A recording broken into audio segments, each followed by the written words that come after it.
Children of all ages, you, the Wrestling Den, is on. Welcome to another episode of the Wrestling Den. I know we're a little bit late, but that's kind of our motto.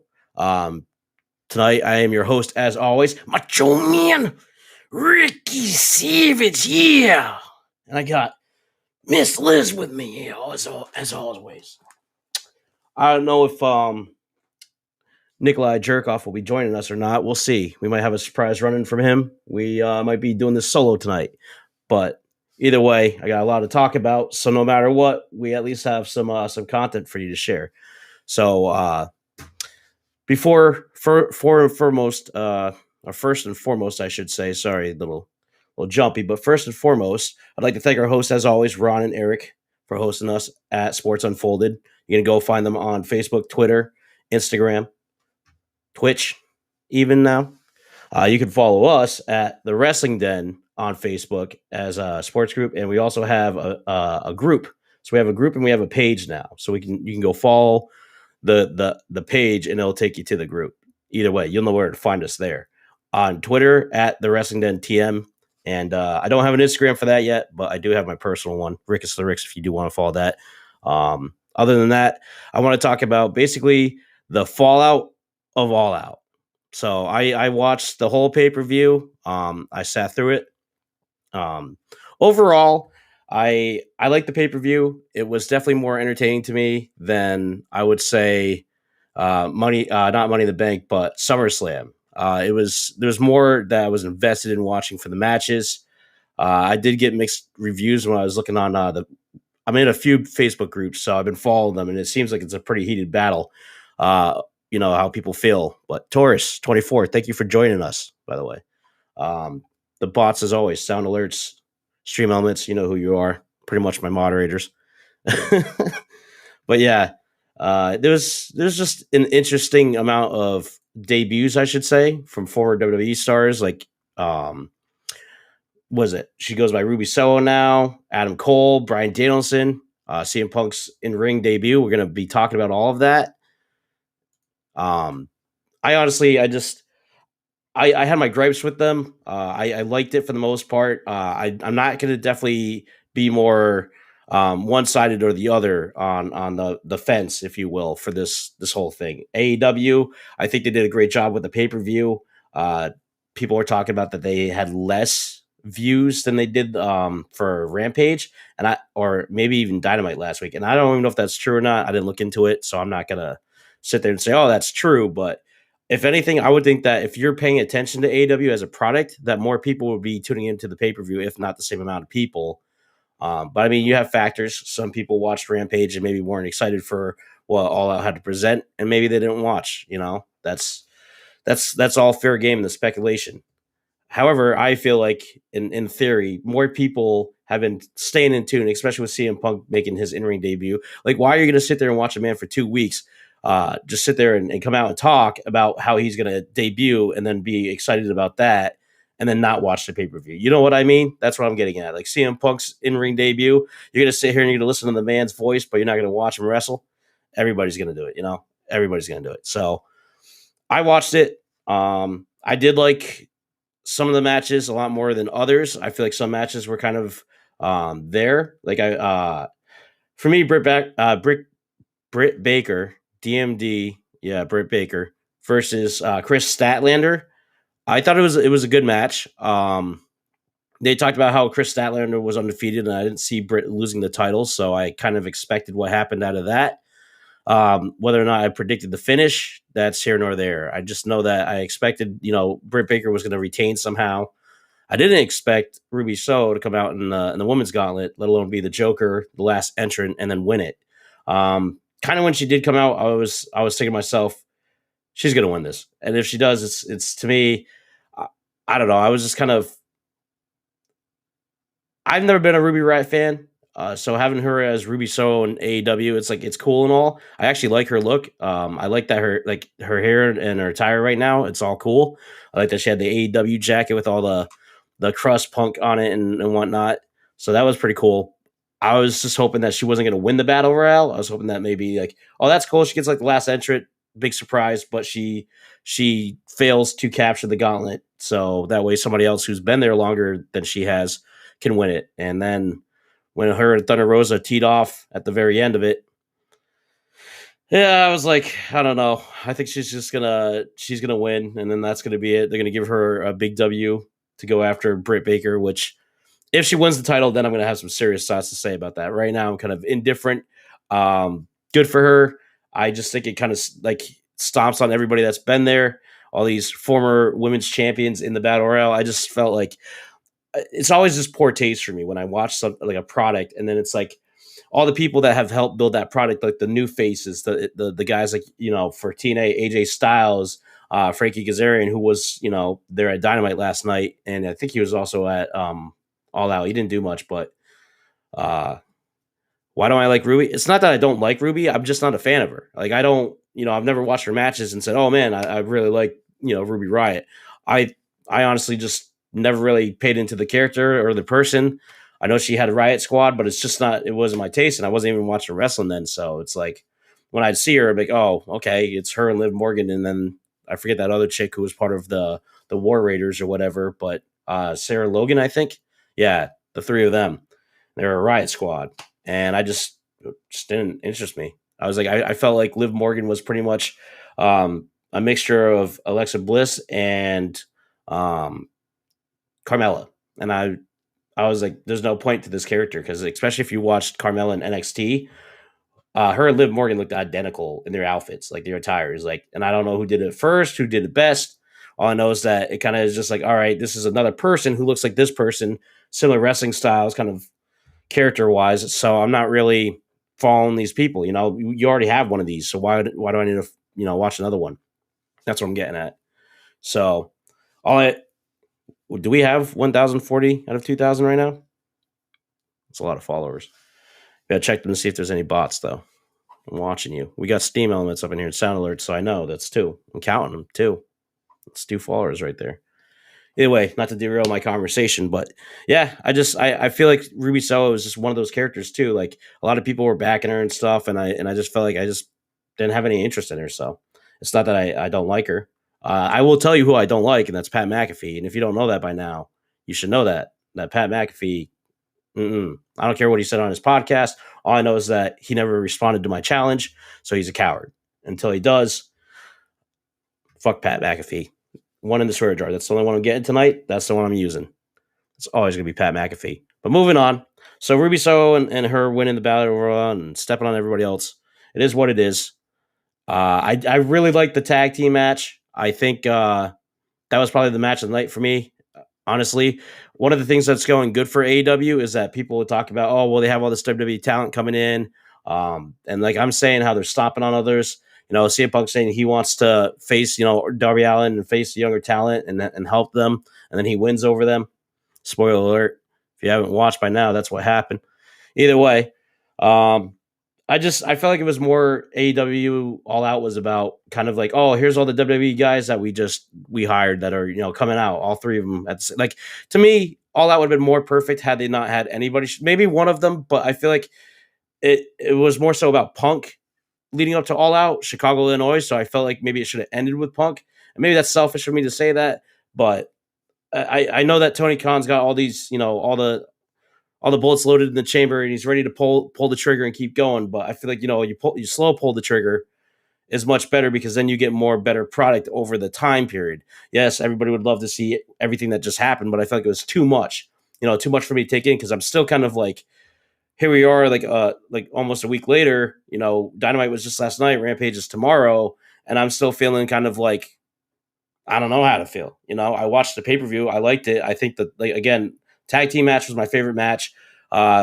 People had gripes with it on the groups that I saw, and I understand some people see it as like, oh, it's just like spot fest, like they're gonna do all the shit, and that's fine. Oh, two in the sword jar. Okay, I lied. That's two off the bat, but we should be good. But I feel like with the match, it had exciting moments. I think there was the real story there, and that's one of AEW's defining moments, like I'm talking about. AEW knows how to slow build their stories with the original guys that were in AEW for like the last almost 3 years. And one of those guys, sorry, somebody's calling me right now. One of those guys is Adam Page and his chase for the title. Like that's been a story that's been for the last almost 3 years since the first episode. Chris Jericho and MJF the Inner Circle. Like that's been a long build. I feel like the Lucha Brothers and the Young Bucks, long time coming for that rematch, and then it's like you get it in the cage, and I almost thought, part of me like suspense of disbelief. I was like, oh man, like they got me at the end. I was seeing the match and I was watching the match. I'm like, this is such a great match. The only way to make it not great is if the Young Bucks win and retain the titles. It's like, what else can anybody do to the Young Bucks to win the titles? I honestly thought Pentagon and I forget his brother's name. Sorry, I'm new. I'm new. Okay, don't judge. I'm new to AEW, new to actually watching it.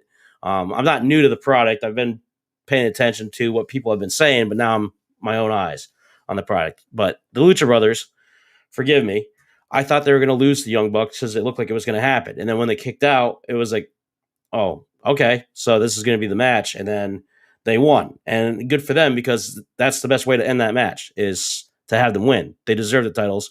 That was a hard fought match that they were bleeding, crimson blood off the Muda scale. Like it was just awesome. And then the whole thing with them being brothers and then having Penta cover over his younger brother and because the Bucks, they basically took off their Nikes and they had thumbtacks on the Nikes. So they were going to use that to hit him and they were going to boot him. And then Penta came in for the save. He got knocked out, so they were going to take advantage of the brother and start beating the hell out of the holy hell and high water out of his brother. And Penta just jumps in and he like lays on top of him and pretty much sacrifices himself. But yeah, that match was pretty good. Other than that, Christian Cage versus Kenny Omega ended how I expected it to be in terms of I didn't see Christian Cage winning that match. You've heard me say it. I didn't see him winning it, and I figured he wasn't. I did like how it ended. Actually, it was more more interested than what I was expecting, and then it obviously led to Adam Cole coming out, and then Bryan Danielson, which I guess he couldn't get the rights to the Final Countdown, so he had somebody remix a version of the Valkyries, Rise of the Valkyries song. But I was thinking to myself, well, if he went through all that trouble and had somebody make him Rise of the Valkyries, couldn't they just do a cover of the Final Countdown? I mean, it's not like it's not legal. Yo, Kenny, what's going on, dude? If you want to get in on this, just hop in. Feel free. There's a spot right here, like right here, right next to me. If you want to jump in, that's up to you. But I just feel like I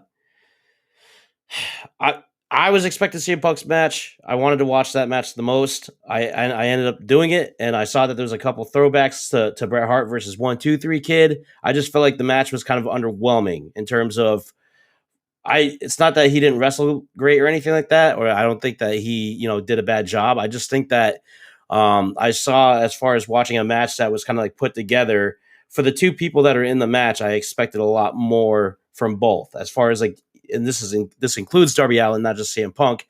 I like the little humble spots that they paid tribute to. I do. I just felt like that was more based around like how instead of doing your own match, your own thing, I just don't understand what was the concept in their heads to be like, oh, hey, remember this spot from this match? I mean, maybe they talked about it in private, thought it was a cool idea. And then they're like, all right, let's do, we'll do the tie up and then I'll do the arm drag from the tie up. And then I'll look, confused like Brett did, like a little nod of, okay. And then, that's what I'm thinking of thought process wise. Like, why didn't we see a CM Punk versus Darby Allin match, not a CM Punk Darby Allin tribute to Bret Hart and 1-2-3 Kid match? You know what I mean? You know what I'm getting at there? You know what I'm saying? That's what I feel about that. That's what underwhelmed me about it, is that it was good. I just wanted to see something new because that's what AEW is trying to present in something new. So like it caught me off guard when I saw like the throwbacks. I have no gripes against them. I'm not going to ask them to say, hey, I would rather see a better match of you guys. I just know that both probably could do better. But what is it? For Punk's first match back, I'm going to let it slide. And I'm not going to hold it against the guy. It's first match in 7 years. So at least with the first match for 7 years, CM Punk got to do what he's known for doing, and then doing things that we haven't seen him do before. So I guess in that instance, we did see something new out of him, and I just like the overall respect out of it at the end of it when he shook his hand. I had different hopes for CM Punk when he came in, different hopes for Bryan Danielson coming in. They're both being baby faces. They're both like, kissing to the crowd, and rightfully so. Again, I'm not cutting down on anything. I'm happy for what's going on. But as a wrestling fan and watching, this is a product that I can now review because I'm now watching it. Like I watched Dynamite. I watched Rampage last week. I watched Dynamite last week. I watched All Out, and I've been watching for like the last 2 weeks, and that's something that I haven't done before. I don't do it with SmackDown. I don't do it with Raw. I just watch the pay-per-views because I want to be fair and I don't want to be biased, and I don't want people saying, "Oh, this guy's just an AEW guy. What does he talk about? WWE, AEW. He's just an AEW guy." I'm not. I'm neither. I'm just a fan. I'm a fan in the middle, caught in the mist. I got clowns to the left of me and jokers to the right. And I'm stuck here in the middle with you. So that's me. Okay. I have nothing against WWE. I have nothing against AEW. I'm watching from a bigger picture, kind of like what Vince is doing, which I've been seeing a lot on Twitter, a lot on social media in general. Is just as a wrestling fan, everybody sees Vince McMahon and they have all these things to say about him, and they think that they know Vince exactly who he is. And don't get me wrong, there are some truths to Vince that we know, that we've seen on camera and off camera, with shoot interviews and stuff like that. But we don't know the man. You might think Vince McMahon. So people are gonna like be cocky. I've watched a lot of like paragraph upon paragraph of like these what if ideas and what they should do, get Vince off the TV and how to do it, and it was weird. I was looking at it like on Tuesday, and I'm just like I'm going through like this AEW group. I'm going through this WWE, AEW, ROH, NJPW Impact group, like, and I'm just seeing a lot of like it's more so WWE and AEW is what it's focused on, and then you have your fans that are on this side, and you have your fans on this side, and dude, wrestling is good right now, and in terms of it's getting people to watch. So WWE is getting people that are casual to watch, and I know what people are saying online is like one of the things is like, oh, well, AEW is doing what WWE isn't, and that's catering to the fans. I don't know if you haven't been watching the last 2 years of wrestling. I mean, I've stayed enough in tune to know that they've serviced the fans more than enough. Jinder Mahal is one of the guys. They serviced Nikki ASH. They serviced all these people. Seth Rollins that people ended up hating. AJ Styles, Daniel Bryan. They serviced Roman Reigns, for those that wanted Roman Reigns to be on top for the longest time when he was getting shit on, rightfully so. That's number 3.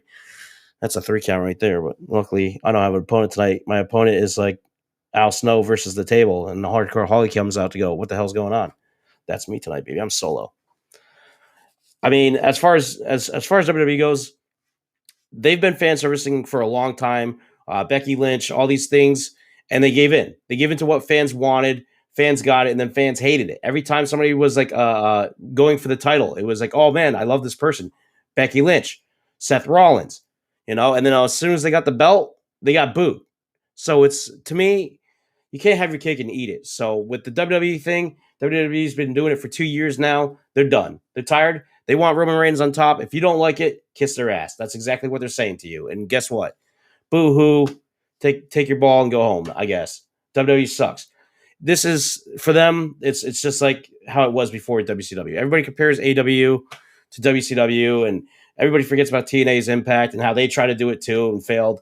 But everybody likes to do the WCW 2.0. It's really the WWE guys that hate the AEW guys call them WCW 2.0 because it's supposed to piss off AEW fans or whatever because they're better. They're like, oh, they're supposed to be better. Like, even though the Elite is just like the NWO, and look how much it's grown with all the people in it now, with the Good Brothers being in it. And it's just like former WWE guys taking over a show that had talent in it, just like WCW, and making it about themselves.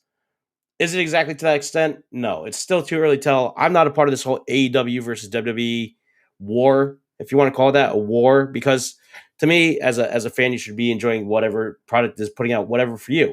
If you're in wrestling right now, like you're watching wrestling, and whether it's NJPW or it's Impact or it's Ring of Honor or Shimmer, or you're watching like ICW or you're watching GCW or PWG, whatever you're into, that's all that matters as a wrestling fan. You should just be proudful and happy that you are into wrestling in 2021, and whatever the reason it might be, there you go. You're still into wrestling. So congratulations, you're a fan. Now, some fans are entitled, and this has been my thing for the longest time, is that I feel as a wrestling fan, and this is myself included, I'm not discluding myself. I have these opinions that I'm sharing with you, just like a Mark who has a podcast, who can say whatever he wants because it's my podcast. You don't have to agree with it. Just know I don't I see the good and bad in all the promotions, all especially AEW and WWE right now. I see the good and bad of both of them. I don't like to watch WWE casually. Like I watch it casually now. I don't like to watch it full time like I used to because I just know that when they're producing their product, it's sports entertainment. So, and I might not find it entertaining to me, which I don't. I find the pay per views to be entertaining because there's more hype built around those, and I feel like I don't have to watch the week to week operations because it's not giving me a reason to. Like I could come back and watch WrestleMania a year from now, not know what happened in that year. As long as I know who was the roster and that roster is still there, I can pretty much put two and two together on who's going to face who for what. AEW, a little bit out of my element. A lot more newer guys that I don't know of, a lot of faces that I am familiar with, and seeing how they're treating them versus how WWE treated them in the ring and how they, where their position was. Um, Bryan Danielson challenging Kenny Omega for the title. You have CM Punk who comes back and says, "Oh, I'm going to come back and I want to wrestle all these younger guys. I'm not just here to step all over you." In kind of like light to what he was saying, kind of seems like Daniel Bryan's doing that, just like how Christian Cage did it. It's going to be a great match. I just don't know Bryan Danielson versus Kenny Omega. Did I want to see it right off the bat? I'm waiting for Adam Page versus Kenny Omega. I want that. That's what I want. I want Adam Page versus Kenny Omega because the one thing that keeps AEW what it is it's homegrown guys. Those are the guys that you need to keep first ahead of line versus the guys that are just coming in and debuting. And I mean that with all due respect. Do I want to see CM Punk as an AEW champion? I absolutely do. Do I want to see Bryan Danielson as an AEW champion? Absolutely do. Adam Cole? Absolutely. But you just came here. You just came into the picture. You don't need to go right it. Like that's why to me, I saw Bryan Danielson versus CM Punk. I saw gold in that because I saw one of them could come in as a heel, the other one could come in as a face. CM Punk, what better face than the guy who's first time wrestling in 7 years? Bryan Danielson, he's been a face for the longest time. Like it's time for him to be heel Bryan, and I'm not talking heel vegan Bryan. If he's going to be Bryan Danielson, the American Dragon, I want that guy to be the best in the world heel. He's the best in the world, trained by William Regal. I want that Bryan Danielson. I don't want him coming in with a top knot like I usually do. Be like, hey, I'm here. I want that title. I want to face Kenny Omega. I want this guy to come out vicious. I want this guy to come out and he just means business, not getting on a microphone and talking like CM Punk is. I want him to be the guy who comes in and his debut is he's coming for somebody's neck. That's the Bryan Danielson I want. This is Bryan Danielson light. Rise of the Valkyries, still with the yes chance. Like I can't not call him Daniel Bryan, and I see why like JR slips up on commentary and called him Daniel Bryan is because he's not giving me reason to believe that he's Bryan Danielson. I'm seeing Daniel Bryan in AEW. I'm not seeing Bryan Danielson in AEW. Who is this guy? It just seems like it's the fun loving vegan guy, Bryan Danielson, if he wants to call himself that, but Rise of the Valkyries. And I just, I'm loving that he's there. I'm loving that he's there. There's always room for improvement. He can do something cool down the line, whatever. I'm just giving you like how I feel because this is how I feel watching that and then watching Dynamite. Dynamite was kind of lackluster tonight. It wasn't really any matches that stuck out to me. They had Daniel Martin in a match and he faced Hobbs after CM Punk had just like cut a promo. Like I don't know what that was all about. CM Punk is in the ring, he's talking, and then Taz just cuts him off and gets all flustered and then tells him that he's gonna have don't mention Team Taz in your mouth. And Punk didn't even mention it. It was kind of weird. It was just like I think that was a real moment right there, and I think Taz was just flustered and just messed up. But it's awkward, and then you could feel the awkwardness of it, and then Punk goes back to doing just changing it back to normal pace. And, it says he'll challenge anyone of Team Taz, even though he didn't say anything about Team Taz. And I was like, it was goofy.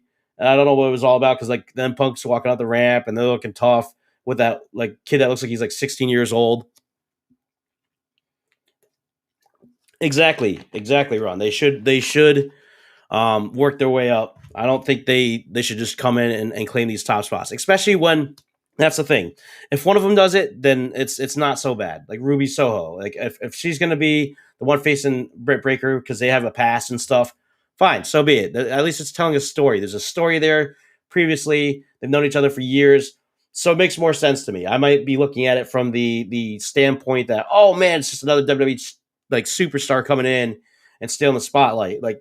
I know that there's history there from before Ruby Riott went to WWE and then, when she's Ruby Soho. I get it. I get that. So the story, I'd rather just that. And when Bryan Danielson comes in, it's about something else. Because I'd rather see CM Punk and Bryan Danielson, two WWE names, go off against each other instead of like, oh, like, or if they're going to do the mentor role where they face these new guys, then it leads to them coming together. Like, oh, we're going to see a tag between Daniel and Bryan, or sorry, Bryan Danielson and CM Punk. I don't know why I said that. I just Daniel Bryan's on the mind, but Bryan Danielson and CM Punk, the two of them as a tag team working together, it would be like Scott Hall and Kevin Nash. Then you have like your insiders thing.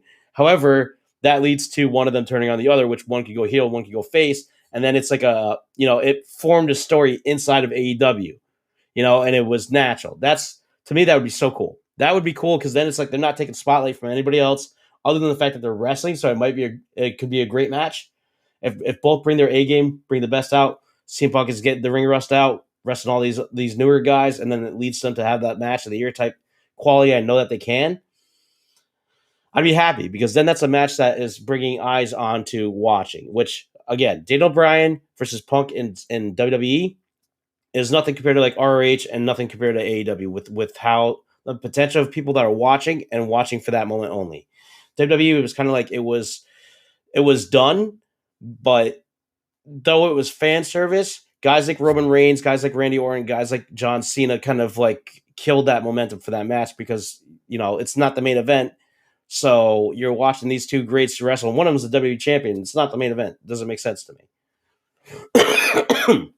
But AEW gives them an opportunity. It doesn't have to be a main event. You just know Punk versus Bryan is going to be something that's going to be a spectacle. The fact it took so long to get the Punk's match on All Out, I was kind of like doing double duty during the first half of the pay-per-view because, again, some things were great, like the tag team match. Some things I kind of just like I didn't really care about, like Miro's match. I didn't really care about too much. I watched it. Don't get me wrong, I watched it, but I was kind of like I was watching that and King of the Hill at the same time because I found King of the Hill more entertaining than Miro's match. I watched the whole thing with Jon Moxley that led to him versus Suzuki. Like he had that match, and then it's like Suzuki comes out and then just totally manhandles him at the end of the match. And I thought, okay, maybe Suzuki might win in Jon Moxley's hometown. I didn't think it was just going to end the way that it did on Dynamite, which is like very lackluster for how big of a name Suzuki is in Japan. To see him come into AEW, it looks strong. He just totally annihilated Moxley. And to see that it like ended with him just bleeding, Moxley wasn't bleeding at all. Moxley beats him. And the one thing that I have gripes with is that all these guys having these theme songs in AEW that are supposed to be like sing-along songs, Moxley's character, at least what he's presented to me, doesn't fit the song he has. And I don't know if that's like a song that he used. Like I don't know if he used Wild Thing back in CZW or whatever. Maybe he did. Maybe it's a throwback to that, and I'm just missing it. I didn't follow Moxley through CZW. I'm not going to act like I did. But whether or not that was a thing, I think that's too like was it barnyard wrestling for me. I think it's too much like that. Go ahead and do a sub and follow the Rhode Island Broadcasting Twitch, as I've been told by the higher ups when I was in the middle of. All right, I'll throw it off. Go follow us or something. I don't know. Just go follow us. I think that's, there's a bar down here though, and it helps out. But go follow us on Twitch at Rhode Island Broadcasting, twitch.tv/Rhode Island Broadcasting. Well, it got done. So there you go. Go follow us there. Subscribe if you like it. Either way, go back to what I was talking about. If I remember, got thrown off. Yeah, I don't know. Go follow us on Twitch. Go buy my merchandise on Twitch. That's what I'm on about. I totally lost my train of thought, so that's gone. CM Punk, Daniel Bryan, Bryan Danielson. You get the gist of what I was saying. I think that honestly, they would take less spotlight away or limelight away from guys if they just do the dirty deed together. Guys like Jon Moxley coming out to Wild Thing, it just doesn't fit his character to me. So I'm not. Whenever I hear the music, I'm just like, it just reminds me of Dean Ambrose. He was talking about how he didn't want to be made a joke of in WWE. And here's a guy who's in AEW who's supposed to be like the next Stone Cold, and he's coming out to Wild Thing. Like, I don't know. I just don't get it. And it brings me back to the Jon Moxley, Stone Cold Steve Austin, Stone Cold's podcast, where Jon Moxley was just being Jon Moxley, or Dean Ambrose, I should say. and like Stone Cold was totally just unimpressed by this guy, and he was ripping into him and asking these questions, and oh, all I know is that that was the weird part was like I'm seeing Dean Ambrose, the jokey guy who didn't want to be a jokey guy in AEW. Like he makes jokes once in a while, which are funny, but he's usually a guy who he does the whole stance and he's walking around and he's super serious. He's chewing the bubble gum, you know. So then why does the same guy decide for himself that he's going to come out to Wild Thing when you know he could have a 10 times more badass song and come out to it and look like he's ready to kick some ass? Because right now I feel like he's ready to go into a bar and start doing karaoke, and he just happens to get into a fight along the way, you know. And I'm not understanding what I'm supposed to be seeing out of his character, because then you're fighting a guy like Suzuki, who I take seriously because that guy is pretty sick. And the whole AEW match on Dynamite just kind of like was again like they took the balloon and they just took the air right out of the balloon, because on paper that sounds like a great match, and then what I watched was not as great of a match as I expected it to be. Like they didn't even look like they were going all out on each other, which is funny. That the you know this whole thing has been about All Out and the fallout of All Out, and one of those things being Suzuki and Moxley's whole big match. I didn't even expect it to be on this. I figured it would have been on pay per view, the next pay per view. I may have missed that when they were doing the pay per view and they announced that the match was going to be on Dynamite. I think that's what I missed. Um, but hey, I would have held out on a pay per view and made it way better of a match. More gruesome because I know both these guys can and throw hard hits. Maybe they want to throw hard hits at each other. Maybe John Moxley didn't want to get a stiff forearm as hard as it possibly could be. Maybe Suzuki didn't want to because he's been wrestling for like 33 years. You know, all I know is that that match had so much potential to be something better. The fact that it was like not even a no DQ match or nothing like that. Like you're talking about, like these guys are hardcore wrestlers. So what better way to do it than do it hardcore? No, it's just like he just made his eye bleed or whatever, and then like beat him. Like I don't know. It was just I expected more out of it. Honestly, with the way that Suzuki handled him at All Out, I had just expected more. So that was that. Other than that, I got the main event done. I did that.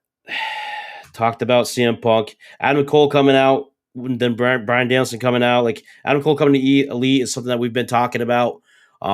Seeing the possibilities of it when I talked about the Four Horsemen and Adam Cole, and then I ended up switching it up and thinking, you know what, Adam Cole would go Elite, and then he is. So Adam Cole, baby, he's in AEW and he's Elite. I like that. I like him. So I like the fact that that promo that he cut in the ring. Well, last night that was pretty cool too on Dynamite. I think he kind of took me back because he brought up Tony Schiavone, and I guess Tony Schiavone's best friends with Britt Baker, and and he got his face, and he told him that you know pretty much like if he even looks at her, he's gonna kick his ass, and then he told him to leave the ring, and he called him a nerd.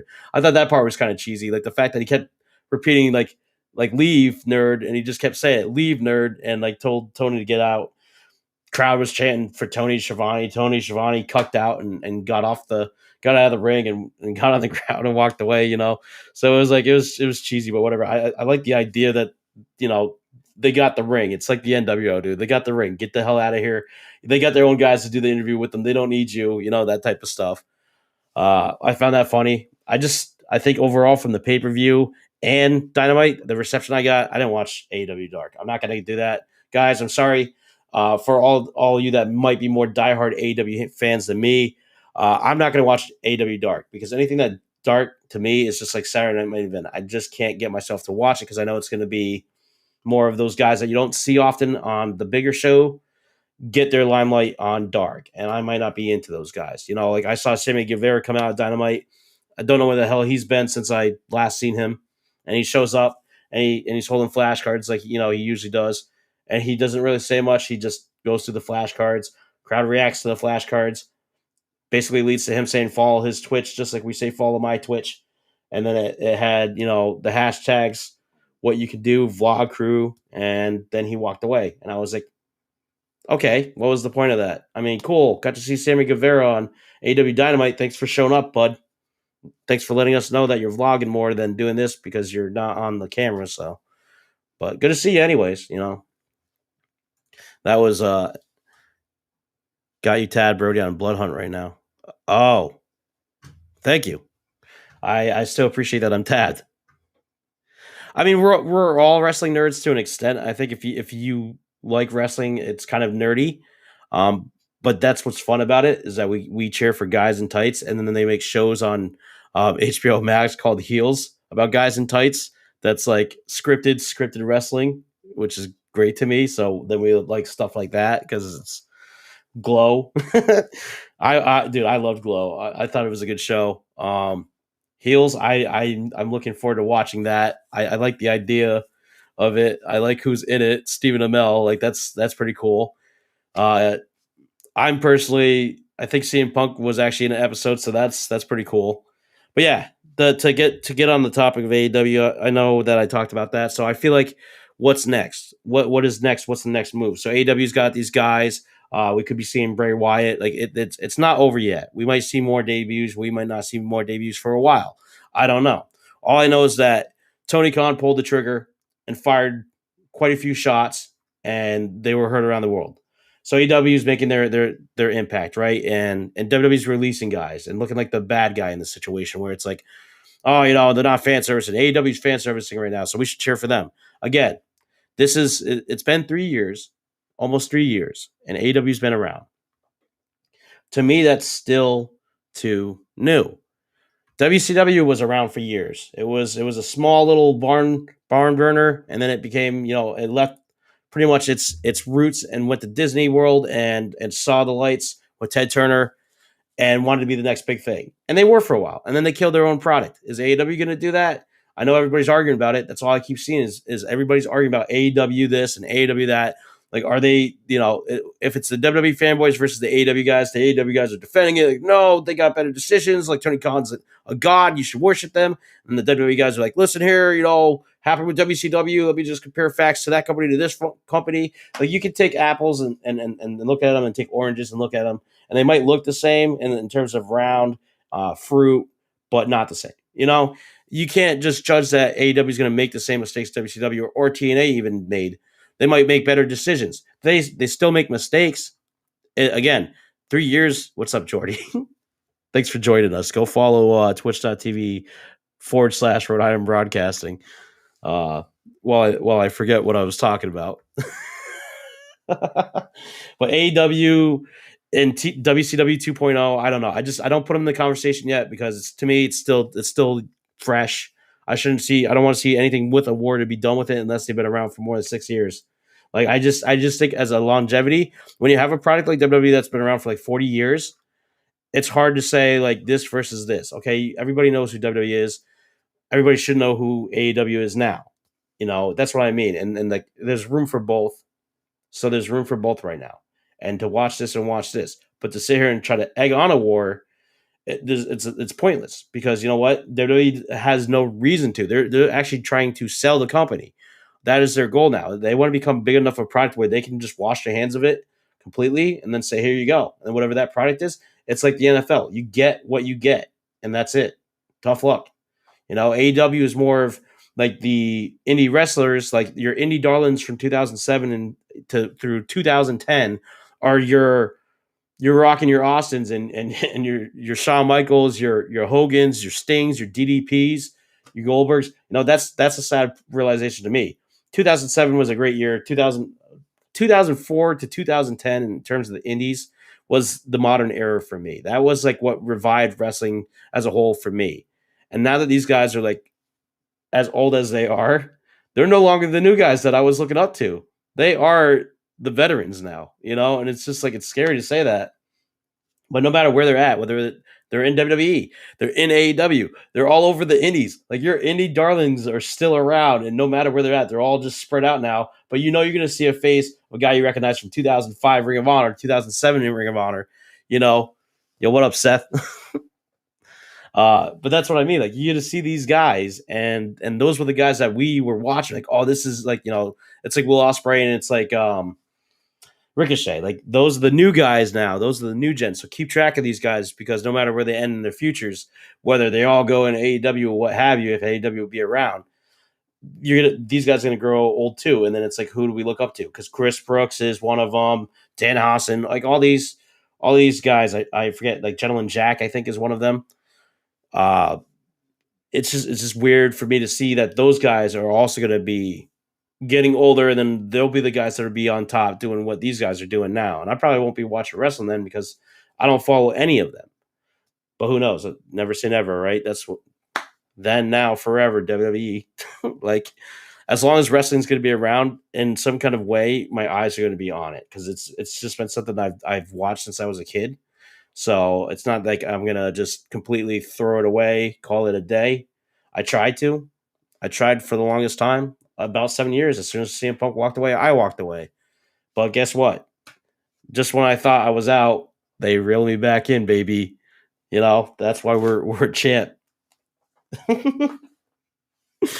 So just take that in with a grain of salt. Wrestling can still be entertaining even 7 years after you thought that you were done because one guy, CM Punk, and he's not even like he's my favorite wrestler of the world. Like Alex Shelley, modern day, 2007, my favorite dude. Stone Cold Steve Austin, but CM Punk is on that list. For my top guys, he's on that list. He was probably like number 3, maybe number 4. I'm gonna put Shawn before him. I put age before beauty. So I Sting, DDP too. I don't know. That's a hard list. All I know is that he's on a top 10 ranking for me. CM Punk is on a top 10 ranking. I've been watching the guy since Ring of Honor, and I'm not gonna stop watching him now. So when he walked away, he was the best thing going for WWE. As far as the product goes, I feel the best thing going for them now is AJ Styles. But how long can this man hold out? Will he go all in? You know what I mean? Like that's actually somebody that I want to mention now is Kevin Owens. He might be going all in. We don't know. He might be trolling. Kevin Owens might be trolling on Twitter. What happened on Twitter was he put out some coordinates to the actual location of Mount Rushmore. He used to be in a faction with the Young Bucks and Adam Cole as Mount Rushmore. So he kind of made a couple little things right there on Twitter, and then he deleted the whole coordinates thing, like acting like it never happened. Uh, it was interesting. People were definitely lively about it. Could he be trolling? He could just be trolling, dude. He could just be like, you know what? I'll make you think that I'm going to do it, but I'm going to be a WWE boy. And he might just do that. Or he might actually, because they're thinking that his contract they were talking about might actually expire sooner than they were expecting. They said that he signed like a 5-year contract. But again, these are all marks talking about these facts or whatever, like they exist. And to me, as a mark, the one thing I don't do on the show is I only hold opinions. I don't have facts. I'm not here to bring you proof. I'm not here to say, hey, I'm Dave Meltzer. You should listen to me. What I say goes. I'm just here to tell you what it is, what I think it is, and then you just got to do what you got to do with that information. And one of those things is I think Kevin Owens is trolling. I feel like he is, but it would be interesting to see if Kevin Steen returns and goes to the Indies and he's AEW.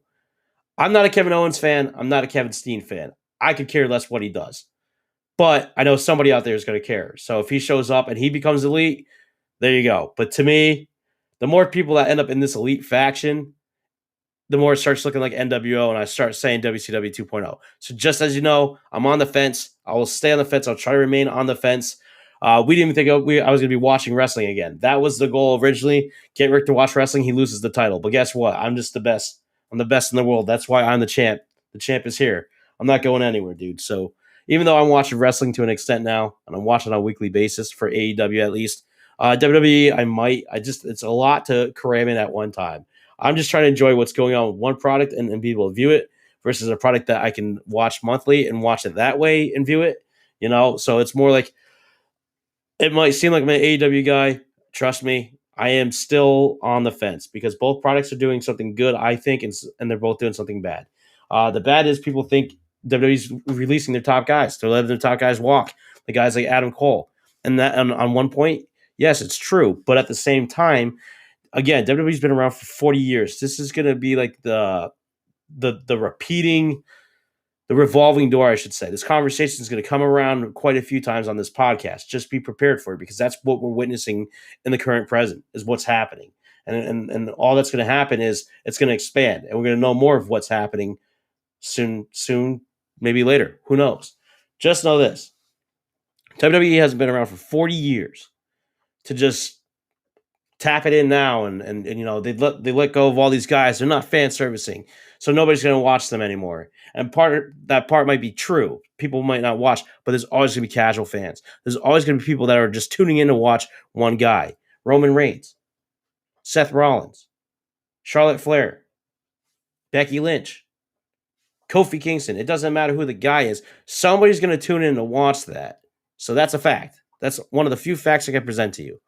That somebody's going to watch. So you might not watch, the majority might not watch, but somebody's going to watch. And WWE hasn't made as much money as it has as a product to say that, oh, we're going to lose all of our fans tomorrow. Like, you might lose a good portion, 10,000, 20,000, could be the 400,000 range. Who knows? Until we start seeing empty bleachers, there is no right for anybody to judge and say, oh, WWE is just going to fold its doors tomorrow because AEW is here and it's going to kick its ass in. AEW is bound to make mistakes along the way. And they're making some right now that I feel.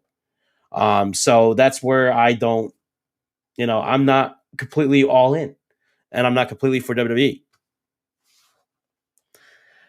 I mean, hey, they can. WWE can. I'm not going to say that they're indestructible. They've gone through where they almost hit bankruptcy. So they had to change their ring aprons from fancy, doing the biggest stages in the world, to very low, cheap budget. And then they came back from that, and now they can do an okay budget. But one of those things is they release a lot of talent, and guess what? They got a bigger budget now. So as a company, they're just working on their production value, and that's what they need to do. They need to cut their losses, cut at the waistline, and they need to build their product because they're sports entertainment. And one of the things of entertainment is that when you're watching Kanye West, when you're watching Little Peep, when you're watching Doja Cat, whoever you're watching that is even Ariana Grande. We could even go back to shows like pretty much Black Sabbath. I want to say who put on really good shows. Rob Zombie puts on really good shows. Marilyn Manson put on really good shows. The list goes on. Whoever you're watching present as a singer, if you look at their backgrounds, what they got going on, there's a lot. If you talk about like Motley Crue, there's fire, there's flames in the background. It's a show, and that's what WWE is a show. So guess what? They're pyro, the I don't know about Tom Jones, dude. What's he really doing? He's got like little streamers coming up, sizzling in the background while he's singing "It's Not Unusual." Like, I mean the pyrotechnics. I mean, like it's all a show. You're not just watching the band sing a song. You're watching a performance, and WWE is a performance. So you're gonna watch the same thing with their Titantron and all that stuff.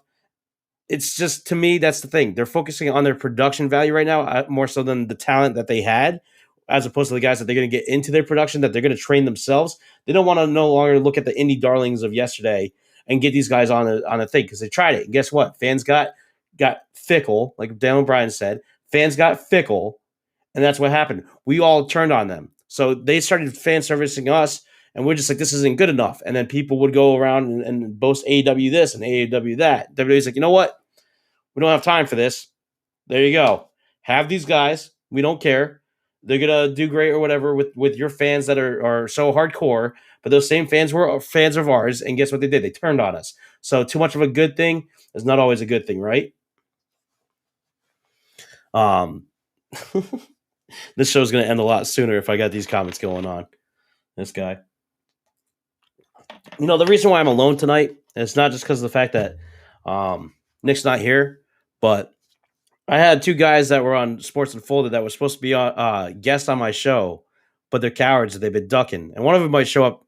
He can show up, but the other one is hiding. I know he is. I know he's hiding. You guys are scared. I'm watching you. I came in peace, and you guys started a war. So guess what? I offered the invitation to come on last week. I offered the invitation to come on this week. One of these weeks, though, we will have that official stare down, and we will have that match. We'll see who the best of the best is. Just know that. I got my questions prepared for you. I hope you have your questions prepared for me. I got mine. You guys ain't gonna last. You ain't gonna survive. Where do you guys stand? I don't know where you guys stand. Who here is a fan of AEW? Who here is a fan of WWE? Who even watches? I just been interested in the product. I've been interested in what's been going on in AEW just because it's something new for me. But it doesn't mean I'm just going to turn my back on WWE, a product that's been there for a long time. I might not agree with what WWE is doing, and I actually don't. But at the same time, I see where they're coming from. I see that they're trying to make their production better, and that they have to make these sacrifices. Because guess what? They did it back in the early '90s too, when the original wars were going, when they were actually like the competition was necessary because they were dying, and that was the thing. They needed to change with the times. So they're still in the PG era. They haven't gotten out of that. Guys like John Cena are older now, where they're only wrestling part time. They moved on from those guys. They got to do something drastic because they can't just put the weight of the world on Roman Reigns and Seth Rollins' shoulders. I don't care about Roman Reigns. I don't care about Seth Rollins, but those guys are their biggest guys right now that they have that they're going to push. Besides guys like AJ Styles that we're hoping on to and living on a prayer, and Samoa Joe and NXT and whatever left of NXT is going to be after this whole rebranding thing. Like right now, we're going to be looking at like it's probably going to be not as great of a product for quite a while. And we're going to just sit there and just keep hearing it. And everybody's going to keep saying the same tired ass line, song and dance about it and how WWE is going to die. And maybe they're just waiting there and they're licking their wounds and they're just going to keep building until eventually it becomes entertaining again to the masses, entertaining to a lot of wrestling fans who are the diehards that have turned their backs on WWE a long time ago, even when WWE was servicing them. Again, the whole summer of Punk. WWE has given a lot for the same fans who are the first ones to turn their backs on them and stab a knife right in their back. WWE is a product, dude. You got to understand that it's not like just a show where it's like, oh, we have to kiss your ass for you to watch us. It's like you can watch it or not watch it. Like they don't care. It's going to be there. They have the money to keep it going, whether or not there's 50 people in the stands or not. They have the money to keep it going. And if they have the money and they have a contract to a TV network, guess what? You're not going to stop them. That's just how I look at it. I look at it in the financial aspect of it, that they don't have to be a great product. It's up to the network to tell them those decisions. And that network, until they say something, they're not in dire straits just yet. That they might have these news reports of like the network getting mad at them for letting Adam Cole go, letting Daniel Bryan go, letting CM Punk like get a slip through their fingers when they had him on Fox. And again, these are all rumors that I keep seeing on Twitter and social media in general. I look at it like this. You have a product like that, and you take these guys and then you hope for the best, right? So, and then the other product takes the guys that you dropped and then they're going to utilize them. But I'm already seeing oversaturation, and that's a lot of things that people keep hearing about is the oversaturation of AEW as a product. I mean, WWE, I think that's the thing. They've run that well dry on personalities. The cult of personalities has left. The guy that shook everything is left. Now everything is man created. They man created the same kind of Stone Cold character from CM Punk into Kevin Owens. Like CM Punk was his own guy. He did his own thing. That's what made him stand out. Daniel Bryan was his own guy. That's what made him stand out. But he was kind of a yes man. That's why the whole yes chant thing is funny to me. But him and Daniel Bryan were those names that we as the fans, the diehards, the guys that have been here forever, you should kiss our ass. We're like, yo, put these guys on the main show, put them on the main roster, put them on the main event, and we'll watch. And then we got it, and it was kind of like, okay, well, we got it, so now what? They were the good personalities. Some can argue that personalities like Roman Reigns are good personalities. I hate Roman Reigns. And I don't know what it is about him. I used to like him when he was in the Shield, but the fact that I know what it is, because Vince shoved him down our throats so bad, I just don't like when Vince does that. He did it with John Cena. He did it with Randy Orton. It's become a trend. He's forcing guys that he wants on me, and I don't like that. No consent, bro. I don't want Roman Reigns. I don't want Seth Rollins. I didn't want Randy Orton, and I didn't want John Cena. But I want John Cena now, so thank you for making me hate a guy for 10 years, and then he decides that he's going to get up and leave because we hate him, and he's done. And then you make me want him back and be like, oh, please don't go, mister. I'm sorry. After 10 years, I think I kind of like you now. The same thing's going to happen with Roman Reigns. It's only eventual because now that he's doing it as a heel and he's not doing it to get cheered or whatever and I have to be the yes man, he's just whatever. I'm going to play this role and I can do it well. And he is. Good for him. I'm glad that he's in a situation where people are cheering for him naturally and people like him. And then there's the people that want to boo him, can boo him. And he's just thriving from it because he's WWE champion or Universal champion because it's apparently better to be Universal champion than WWE champion now. But they don't have a good creative team. They had Freddie Prinze Jr. and Jimmy Jacobs and they let them both walk. Like that's, to me, Jimmy Jacobs was the only wrestling mind that was like behind the writing team. And then Freddie Prinze Jr. was such a diehard fan, which was surprising to watch the guy from Scooby-Doo and Scooby-Doo 2 be the guy that's like making good matches on SmackDown because he just tells a great story. They don't have that kind of thing to back up these characters, so they can make these guys all they want, But shitty storylines are shitty storylines, man. You can make Roman Reigns do whatever he wants, but if I'm not invested in it as a fan, then I'm sorry, but you lost me. The character doesn't matter. Sometimes the character does, but you have to have a good story to go with the character. They go hand in hand. You don't just do one or the other. You have Stone Cold didn't. I don't think Stone Cold would have thrived as much as a character if he didn't have the establishment against him. CM Punk, the Summer Punk, wouldn't have thrived as much if he didn't have an establishment to fight for, or fight against as a voice of the voiceless. I think that's the thing that's making these guys is that it wasn't just them that made those things epic.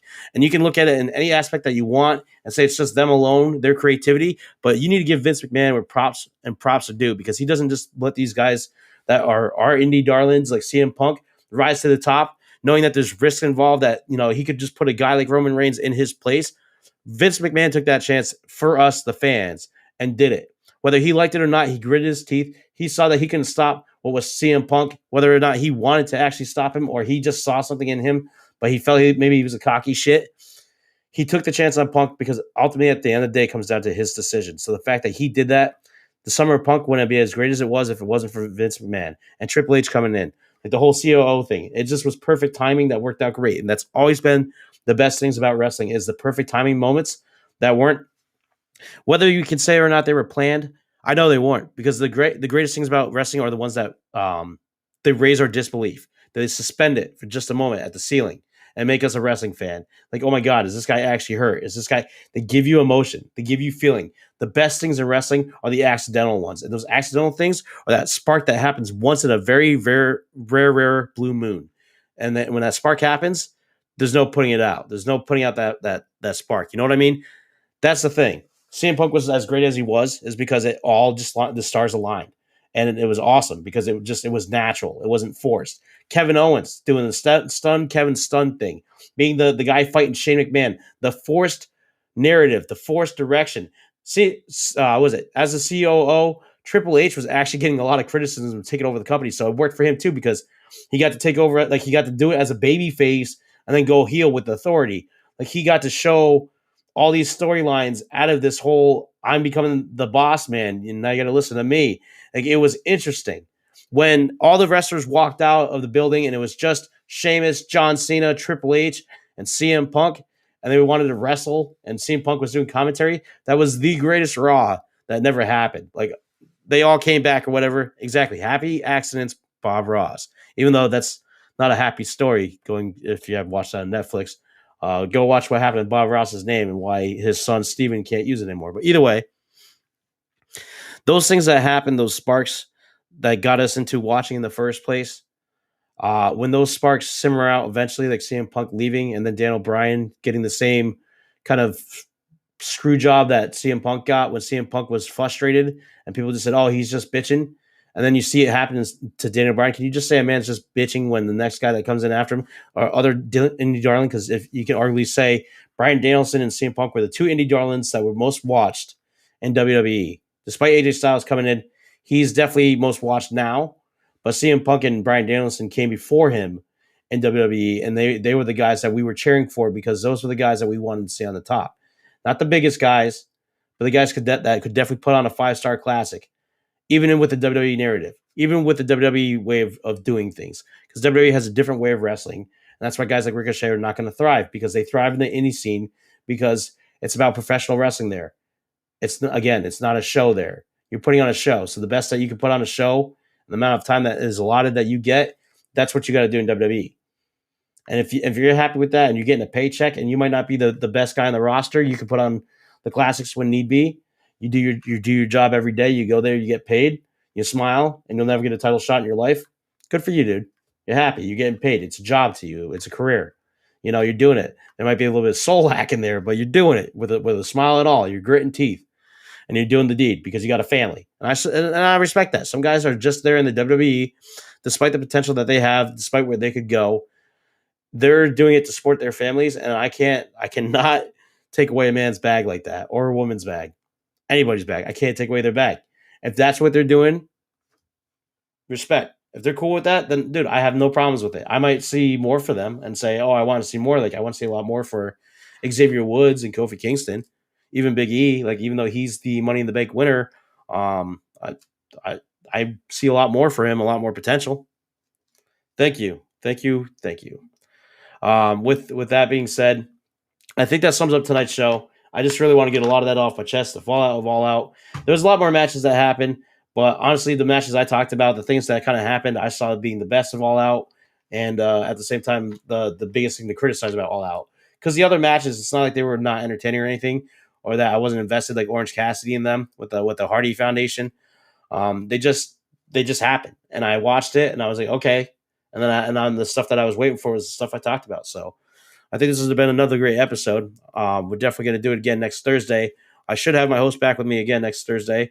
And if these cowards at Sports Unfolded, that you can go follow on Facebook and Instagram and Twitter and Twitch, also Rhode Island Broadcasting, please come on my show when you are ready. Ron. I've been here. I'm always here. I can't hear you. Sorry. I forgot to tell you, Ron. My headset died about like a half hour ago. Nobody was on the show, so I didn't need to listen to anybody. So I've just been talking with a dead headset. How do you like them apples? Yeah. That's how we do this, baby. Good. This is how I run this podcast. I ain't no Joe Rogan and I ain't no Pat McAfee, dude. We doing this live. I'm running on a dead headset. You're lucky I can't hear you. Oh, you can't even hear me? Hold on. Let me see if I can turn it on. What are you saying over there? Can you hear me? Oh, I can hear you now. Wow. How come you had a dead headset? I got to charge it, and I don't know when it charges because it's wireless, so I can move around and do whatever I want with my hands, you know? And I don't know when it dies, so this is the time it finally decided to die.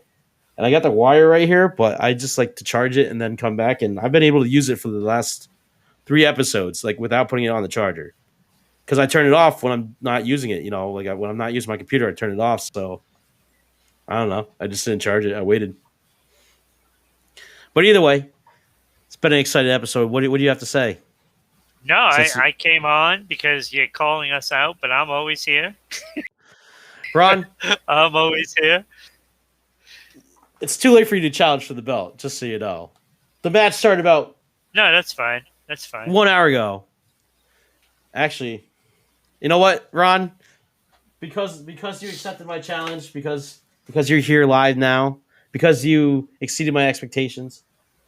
Your buddy Eric might not be here to defend you, but I will give you the old belt. There we go. The original. Yes. Before it became NWO. I can use it as a tie, maybe? You can use it as a tie. You can use it as like a bib. Yeah. You're eating lobster. Oh, that would be great. See? Eating lobster? Yeah. Go. Yeah. You can have the little gold, not big gold. You can have the little gold. Because you accepted the challenge. What I want to ask you, though, is now that you've seen, a little bit of this AEW, how far behind WWE are they as far as putting out a product? About 26 years. Yeah. And I'm not saying that like that they're not doing the right things to be that competition, but it's just like, again, longevity always stands tall. WWE is always going to be, at least 37 years ahead. 37 years ahead, because they've been 37 years ahead for the last 37 years, dude. Like that to me. It's just like, it's not to say that AEW couldn't become a better product or that they're not a better product. They're doing the right moves. Mick Foley was actually on Twitter, and he posted a thing on Instagram and Twitter where he called out WWE and said that they need to change.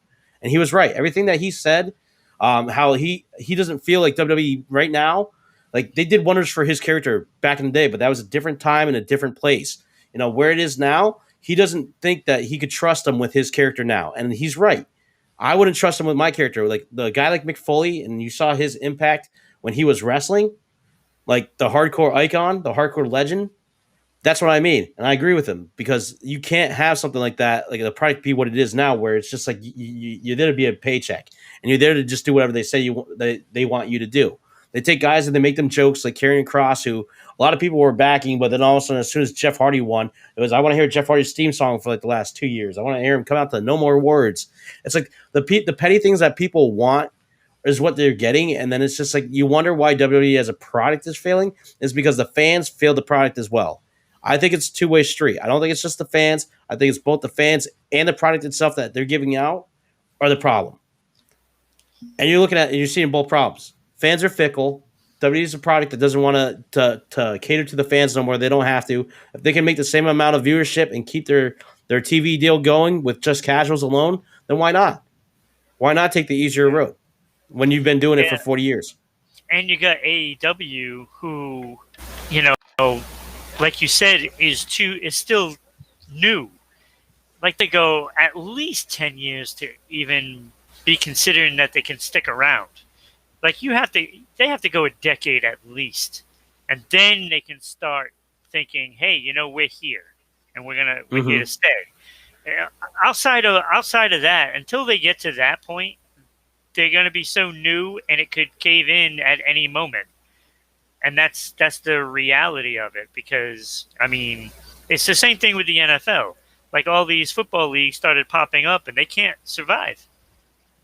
They just can't survive because the NFL just swallows it up, and it's a similar situation with WWE because they can release all these people, and they can go sign with AEW, but all in all, WWE rules the jungle. I mean, wasn't it MLB like with the Chicago? Was it? Not their White Sox, the Cubs, the Chicago Cubs, when they signed in the Rookie of the Year, when they signed that 11-year-old, like the franchise in that movie at that point in time was on the fringes, dude, of getting cut, and they needed something. And they needed an 11-year-old kid that could pitch 101 miles per hour to save the Chicago Cubs from getting eliminated for the franchise. So it's like it's the same thing with WWE. Even for me, I work at Home Depot, and Lowe's has been a company that hasn't been around as long as Home Depot. So guess what they have to do? They offer 5%, or sorry, they offer, was it the 10% or the 5%? I think it's 5% on the card to all the customers who have a card for Lowe's.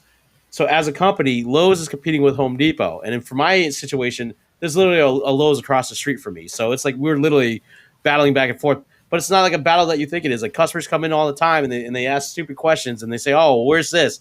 And then they're just rude, so it's like we don't even want to deal with them sometimes. And whether or not you don't want to, you have to, but that's retail for you. However, that guy will always say, I'm going to go to Lowe's. And then as an employee at Home Depot or an employee at Lowe's in the vice versa situation, you're going to be like, well, go there. Fine. Have a good day, sir. Hopefully you find what you need, If he gets it, he gets it. As a product, WWE and AEW, it's the same thing. I see it like Home Depot is like WWE in the sense that it's been around. You're going to get the new guys coming in wanting that Lowe's or 5%. Yeah, 5% off. Home Depot used to offer it for their card to compete with Lowe's, but then as of COVID, we proved why we don't need to do stuff like that, because when COVID was hot and everybody didn't have a job to go to and they were sitting at home, they went to Home Depot. We saw them. They went to Lowe's. Like they were there. But Home Depot is like one of the main companies that like the news is talking about right now because of how much money they made last year. Did they do so hot this year? I don't think they did as hot as last year. Nobody's going to do as hot as last year. You had everybody staying home, and everybody was getting stimulus money. Guess what? They basically gave you a free ticket. So same thing with WWE. They need projects. So you're going to work on your bedroom or your garden or whatever it is that you're going to work on, and therefore you go to Home Depot. So they look better in the stocks, you would say, right? Yeah. So same thing goes for WWE versus AEW. WWE does have a stock. Like they have a stock. Their shareholders are like the important people that have the decisions to make.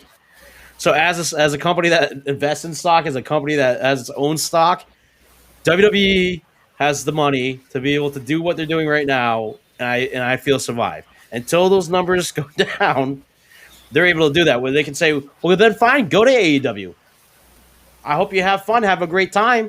You know what I mean? And AEW is going to be like Lowe's, where they're like, we're doing it, guys. We're the little engine that could. We're doing it. And we're getting these guys in, and they're going to keep doing it, and they're going to feed it. Now it's just a matter of, does AEW as a company, do they make that mistake, or do they do something differently than WCW does? Which is they've taken all this WWE talent. They have this oversaturation of talent that they have to pay now. They have to pay all these guys.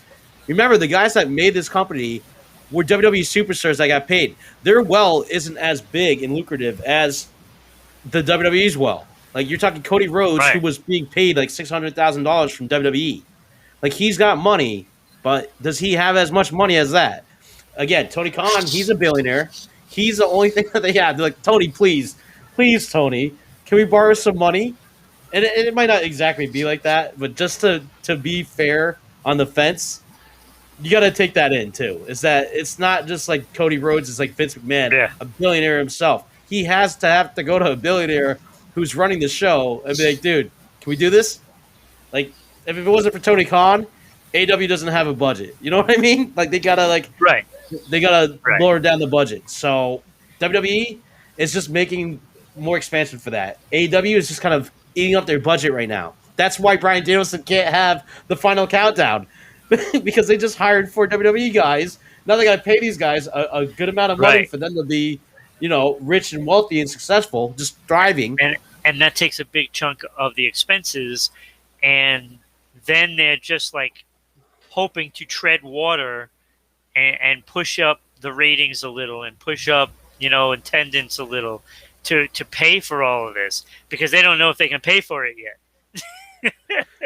I mean, they're hoping that the Yeah, pay per view yeah. pays out. But what happens if the pay per view? So again, what happens if AEW All Out, if it's reported that it was like down 100,000 people for some Right. odd reason, or even 80,000 people or 60,000, then what does that mean? Somebody doesn't get paid. Somebody doesn't get paid exactly. But now you got all these high profile WWE guys that were main eventers at one point in Right. time on top of the company. That's wherever, whether it's NXT or Raw or SmackDown.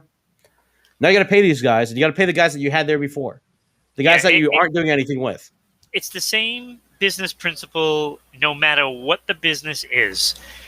You take on more stores or you take on higher profile people and you have to pay for those people and you're hoping that high profile or those more stores that you are buying brings in more money.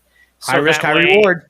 Right, exactly. And as we know what happened with WCW, it didn't work. They went bye. Because, So but another thing that happened too is that the same fans that were WWE guys or WWF guys at the time that went to WCW because Hogan came in, because Macho Man Randy Savage got sick of being on commentary and left, because Scott Hall and Kevin Nash came in to only implode on themselves years later. Like, that's the thing. All these guys that were WWF guys went there. It was great, but then those WWF guys made the NWO, and then the NWO was its own brand. It was like WCW and NWO were two different things. AEW and Elite are two different things. Like it's becoming where it's becoming a brand, but now that brand is taking over your original thing the product that you made, and that's what you were giving to people. But now it's like you could say fuck WCW. Just for example, you could say WCW sucks, but you can still be an NWO fan. right. And that was the problem. NWO became too saturated. It broke off into multiple NWO factions, right? They all imploded on each other, and they were all what were they doing? The guys that WCW stole from ECW, like the Chris Jericho and Dean Malenko, like all those guys, Chris Benoit, like all these little like the guys that were the cruiserweight division from Mexico and Japan, were all just being overshadowed by these NWO guys. And that's the thing that is troublesome is that AEW right now in the storyline. Guess who's on top? Kenny Omega, the Young Bucks. Adam Cole's a part of the group now. The Good Brothers are there. They're all champions in some kind of way, and the Young Bucks got screwed out of losing their titles. Like, these guys are on top. Cody Rhodes might not be. Cody Rhodes is a little bit more humble. This is like, I'll just take the TNT Championship. Okay, here you go. You can have it back. The other guys are like, this could be a good story. I'll do the Hulk Hogan handlebars. Elite's take it over, dude. But what happens as a parody becomes a real thing, and then you can't stop it. You know what I mean? Right. So who Right. knows? Yeah. You just gotta hope that the AEW makes the right decisions and don't make the same mistakes as other wrestling, entities have made, namely WCW. That's all you can do. Sometimes I wish it was more like sports, like NFL and like MLB and NBA, where it's just like you have a bunch of these businesses that have like the guys that have the money, Robert Kraft, like the guys that own the franchises. Um, I'm pretty sure Tony Khan is one of them. Actually, he owns a franchise in the NFL. Like these guys have the money to sit here and swing dicks and compete with each other. That's what they're doing. They're competing with each other. Whose brand is better? Patriots with Belichick. Whose brand is better? Who's got the better coaches? The better brand. That's what to me I see it being right. WWE versus AEW is just less. There's less billionaires invested in the wrestling world. Can you imagine if these guys in the NFL were to like, oh, you know what? Screw it. I'm gonna own my own wrestling brand. ECW's back, baby, and they just start doing it. Can you imagine? It would become more like actual sports, but like with like the just the parody of choreographed wrestling stuff like that. If you take away the things that make it fake, but the real aspect of it is that at the end of the day, it's a brand. What brand of wrestling do you want to watch the most, right? Which one do you want to hate for whatever reason? I'm just glad that we're not at that point yet where we have a bunch of these billionaires aren't focused on that to where they're just buying out all these wrestling territories and stuff and promotions and just like, all right, game on, guys. We're competing head to head for a Super Bowl at the end of the year. The thing you can see is maybe one buying out another one. That's about all you can really see, or two of them merging. So I'm not saying whether it would be AEW and WWE, but maybe like an AEW can merge with another one and make like Impact. Yeah. So that's always a possibility, and depending on the financials of how each individual entity is doing, that is something that could possibly work in the benefit of trying to catch WWE, if that's even the goal. And I don't think that should be the goal. I think the goal of AEW shouldn't be to, match WWE or catch them. It should be just to put out a product that's good, that people want, so that way it builds its own fan base. Because there is room for them to grow their own fan base. And if they're going to get new people, that's what you try to do. You get those like teenagers interested at a younger age, and then they grow into your fans, and they're not going to grow into, say, WWE's fans if they can capture them. I mean, it makes sense too. Like that, I definitely agree with you on that. I think in a way AEW should inspire to be like, not say necessarily like WWE, but to take them as like a motivation, and maybe they are, because again, I don't really know behind the scenes what's really going on. I just know the pot shots that they've taken in the past, the fan base itself. I think AEW just needs to inspire to be like, hey, guess what? The only thing they need to look at WWE, we don't have to be like their product. They've been around for 40 years. We want to be around for 40 years. If you're going to have anything in common, that's what you should have in common, is that you're going to be a long-lasting, no matter what you're doing, you're going to be a long-lasting product. And that's the big thing is, are we going to get that? The fans are what are making me think that we might not, because we're the ones who are like kind of forcing this rush onto these guys to feel like it's such an urgency to have Adam Cole and Bryan Danielson and Ruby Soho and CM Punk all on one pay-per-view, stealing the show and the limelight from the guys that have been there for like the last 3 years. Like the reason why everybody that should be an AEW fan should be unhappy that these WWE guys are in, because it's killing the guys that they were watching for, the guys that they defended week in and week out against NXT are no longer having the limelight, because guess what? They're taking a back seat to our indie darlings that we wanted to see so badly. It's fans are gonna never be on the same page, whether they're in I'm in an all AEW group on Facebook, dude, and they're just like, you guys are WWE guys in here. I'm like, what are you even doing in here? This is an AEW group, and they're going head to head in their own group. It's supposed to be all elite wrestling. Like, I'm watching it, and I have nothing against it. It's just like, no matter what group it is, I'm not taking any pot shots at any of the groups I'm in. I'm glad I'm in them. I love watching the stuff, and I love the guys that are getting along. But the common denominator is, no matter what group I'm in, it's a head-to-head collision. Because guess what? The forums that used to be on its own thing are now on Facebook. So instead of just going on to www.geocities.com and fighting some random guy you don't know, you're fighting some random guy that you may or may not know on Facebook in a group. and you're telling him how he's stupid, and there's nothing that they can do about it because these admins just there's no control. There's too many people there. When you got a group of like 40,000 people, 80,000 people, you can't wrangle them all up. You can try to like ban them one at a time, but it's just like you're giving these guys access to a keyboard, and they're just gonna have a reason to complain. Well, again, this just goes to show AEW seems to be going after their own fans. So if they can do that successfully, then they can stick around.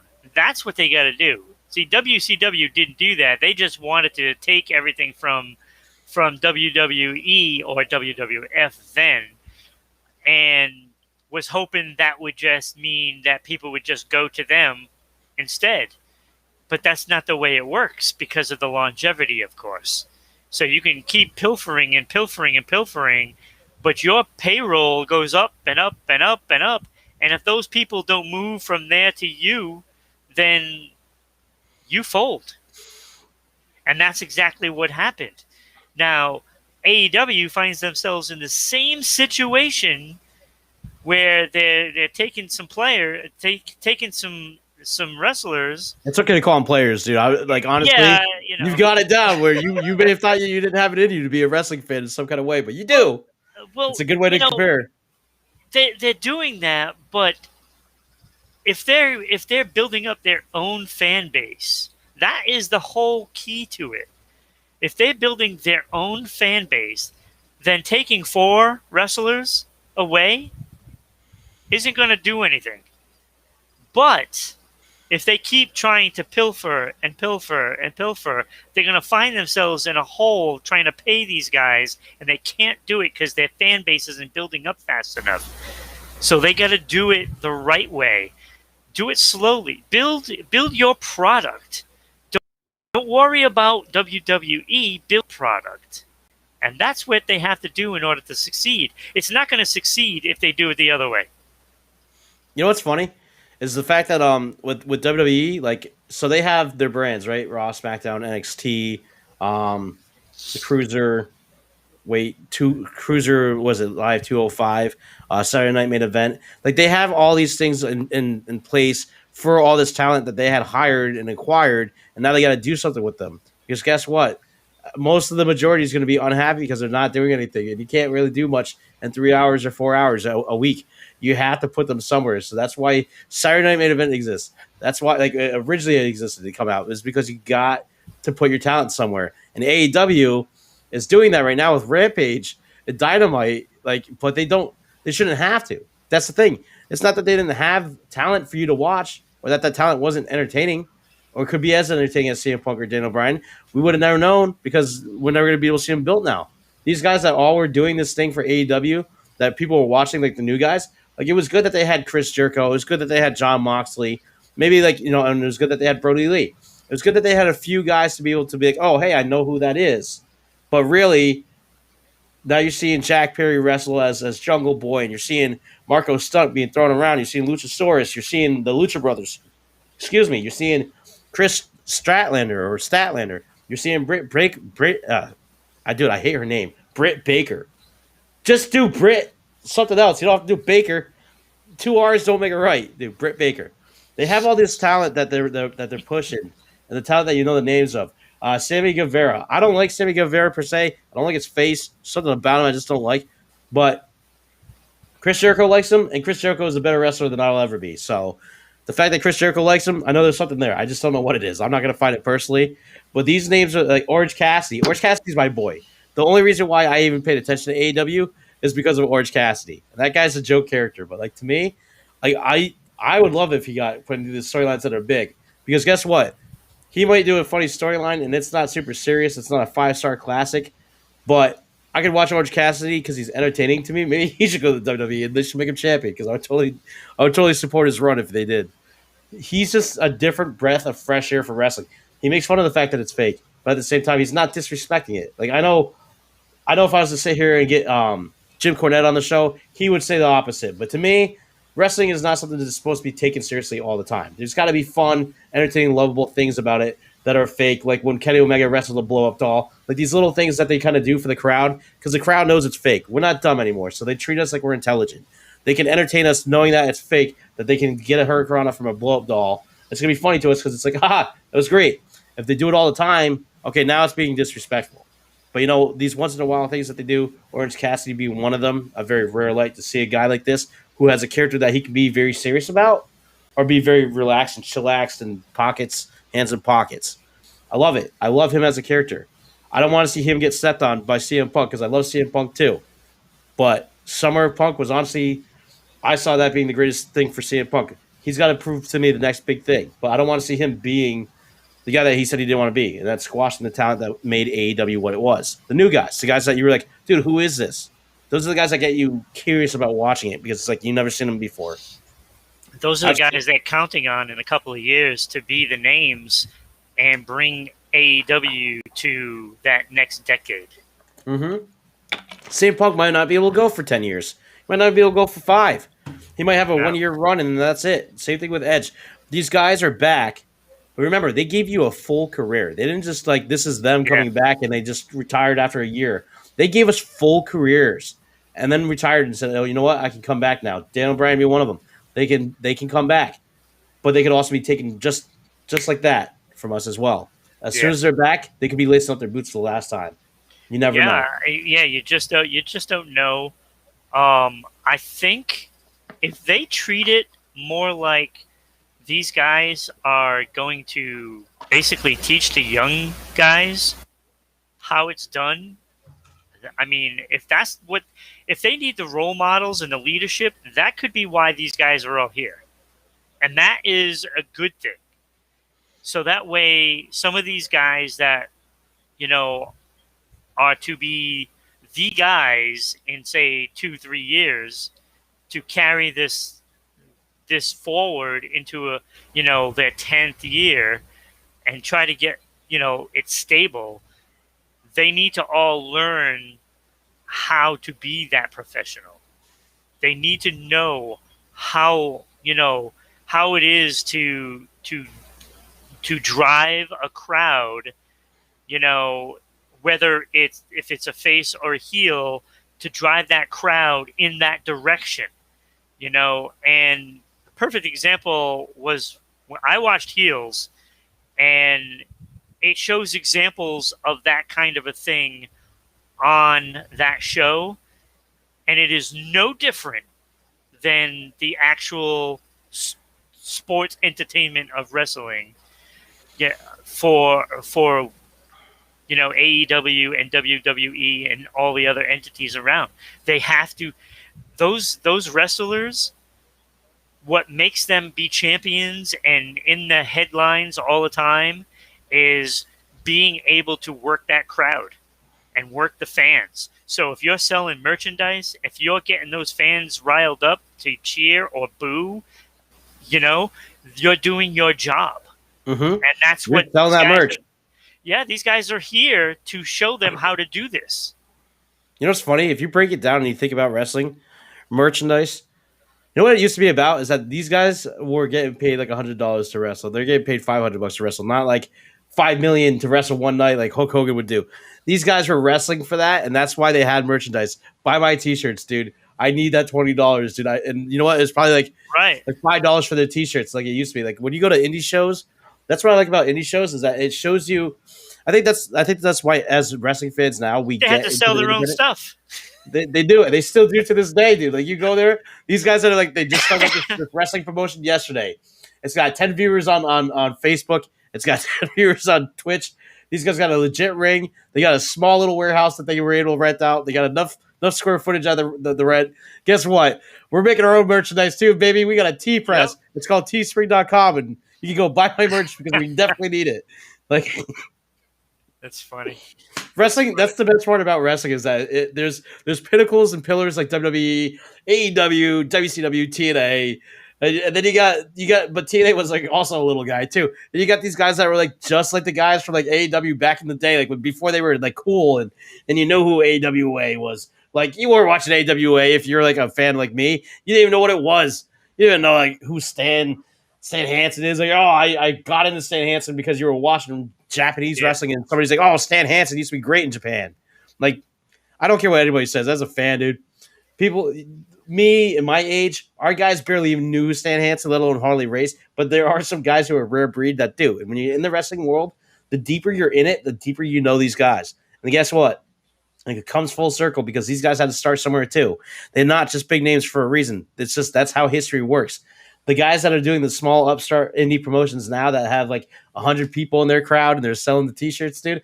I love it, dude. I love it because those are fans turned into wrestlers, and guess what? It's just a revolving door that where new companies start to build and become those pillars and empires. It's just like, yeah, maybe nobody will ever be the WWE, the next WWE, where they're the only thing we're watching. And honestly, I don't want it that way. I don't want it to be like AEW kills WWE and then AEW is the next big thing, because WWE gives hope for those smaller companies, gives hope for people to inspire to be that. I feel There like is room for both.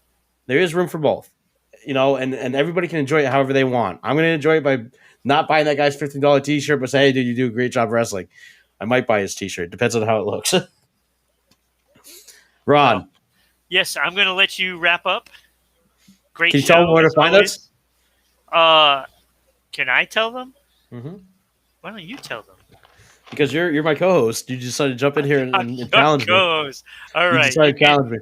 You can find the Wrestling Den on Facebook. You can find them at Twitter. It's the Wrestling Den TM on Twitter. Mm-hmm. It's the Wrestling Den on Facebook. You can find them on Rhode Island Broadcasting on YouTube. Where can we find Twitch. Rhode Island Broadcasting? YouTube, Twitch, and Facebook. You just search Rhode Island Broadcasting. If you search the Wrestling Den, you'll find us, because I mean, if you want a wrestling show, this is the one to watch. These guys are awesome. We are the premier source for all things wrestling and sometimes sports. When our friends at Sports Unfolded join us and have a fun time, because guess what? Though we may throw the back and forth jab, it's all out of good fun, because when my buddy Ron can come on and join me and be a great host, or yeah, the funny thing is, like, before they started doing the show, like, I knew nothing about wrestling. It's been many years since I used to watch, probably when The Rock first showed up on the scene. That's the last time I watched. But it's like every week now I'm listening to the show and I get more and more involved and I know what's going on out there.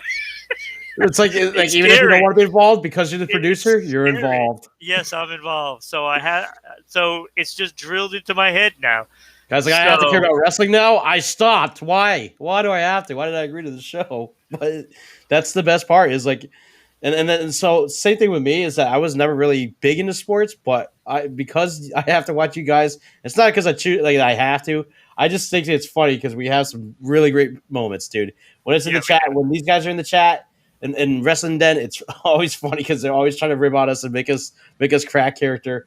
And it's the same thing with that. Like, there's no exact real character here. What you see is what you get. But I try to liven up a little bit. I got Macho Man Ricky Savage. Oh yeah, And it's just like I try to keep to a format, and they try to break that format. That's why I like these guys. It's a fun time. I go there. Please go tomorrow, 6 p.m. Sports Unfolded. Go watch them because I'm going to be there in the chat. They get more viewers than I do because they're just the big brother. But one day, we're the AEW to your WWE. We're coming for those pillars, baby. We're coming for those pillars. So please stay tuned for next week, because hopefully, I just don't have Ron with him. I hope I have Eric as well, because we want a tag team challenge. This is a good one-on-one. I had fun for like the last half hour with you here. But yeah, I'm surprised it's been that long, to be honest with you. I was like, it went by so fast. I forget about the football game and everything. You have some serious points to be a very good contender for this title right here. I'm almost tempted to say, Ron, you won it, but I poke to the eyes and I roll you up 1, 2, 3 right at the end, dude. Crowd's booing me. They're all like, man, they're cheering for you because you almost had it, but then they're booing real hard because of me. That's how I feel tonight. Well, all you have to do is just knock the glasses off, and I can't see you. What if the ref has glasses too, and I knock his glasses off? Like, then I'm really in trouble. Like, he grabs your glasses, he puts them on to the wrong, he's got 2s, you got 4s, and he can't see out of the 2s. Exactly. Well, it's been great, man. I appreciate that you decided to take my challenge up. So this was a great one-on-one, but hopefully very soon we get that tag team challenge. And when my tag team partner Nicholas Jerkoff, Nicholas, what is it? I said he's Nikolai Jerkoff. Yes, my friend Nikolai Jerkoff. Yeah. When he's back, you know. Eric's still a coward though. He didn't come in. Is he closing today? Is that why? I don't know. Probably. Eric, if you're still there, buddy, I appreciate you listening though, as always. But guys, you know where to find us next week. We'll be live 7 p.m. ish. Take care until then. Take care.